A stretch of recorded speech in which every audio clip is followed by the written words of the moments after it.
Now that the contest is over, we can take a step back and look at our design. I think our initial proposal was great, but the client wasn't convinced. As time went on and he saw designs from other competitors, he probably realized this one was the best one. Another factor is the amount of time he looked at it. In order to give suggestions like making it warmer, make the buttons blue, etc., he had to look more and more at it. As we continue with the revisions and enforce different ideas through our comments, the design actually becomes better in his eyes. Having eliminated the competition is another thing that was very interesting. They may have had a totally different experience with the client, or maybe the designs were totally off. Even though they had a lot of experience, sometimes you gamble.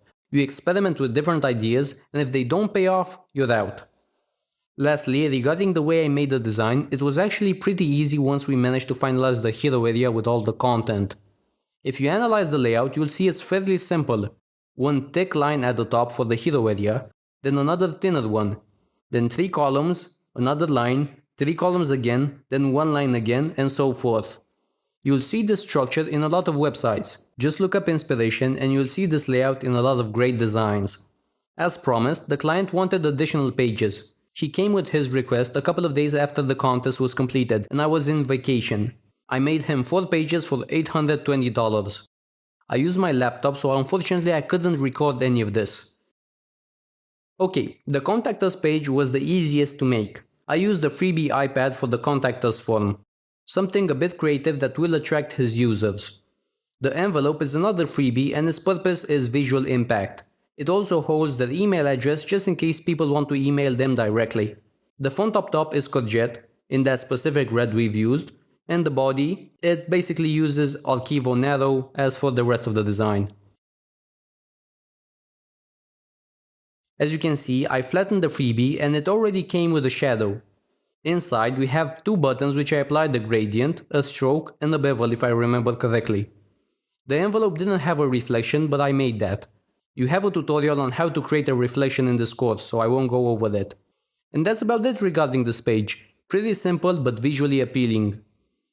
The overview page is exactly what it sounds like. It had a lot of text, so I decided to go for pure white as the background.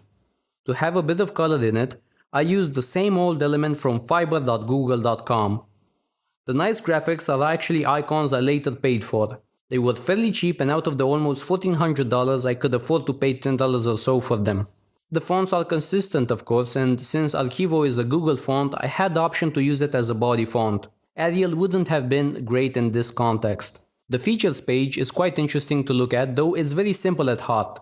You should definitely try this approach. Let's take it from the top. We have grey as our background, the same as in the hero area on the homepage. That provides good contrast with this white shape. It's a rounded rectangle with a radius of 4-5 pixels. That acts as the outer holder. The inner holder is very simple, just a rectangle. And above it we have our image with a clipping mask. This is a nice image from his existing website. The vignette is an effect I place over images to make them look nicer. It is a clipping mask, but it doesn't have to be. Underneath we have a bit of text, and up top a title that sits on a semi-transparent rectangle. The outer holder has a subtle outer glow to it and a drop shadow with these settings. You can definitely see this style in a lot of new websites that are heavy on the content. The other images are either from bigstockphoto.com or graphics I paid for. If you want to do the same, just use Google. There are so many websites that offer these types of icons and images, I wouldn't know where to start. The pricing table follows the same color scheme as the rest of the website. Up top we have a lovely red gradient applied to a rounded rectangle I then rasterized and cut with the marquee tool. Notice I didn't convert it to a smart object because that would have absorbed the layer style and I didn't want that. If you zoom in closely, you will see the same spacing on each side. This really makes a huge difference in the design. The icons are from iconfinder.com and are free to use, and each row alternates its color from pure white to a subtle gradient. This page was done quite fast by using duplicates. Probably all the pages here took less than 2 hours at my normal speed. The pricing plan. He especially requested this to have a punch, that's why we have a red background. This was either a freebie or a reused element, I'm not sure. It had this blue rectangle for the main pricing plans. A grey shape as the background, and this featured plans was orange but with a different shape than the rest. Let me show you how I made it. First a normal rectangle. then a custom shape arrow. Center them or arrange them as you want.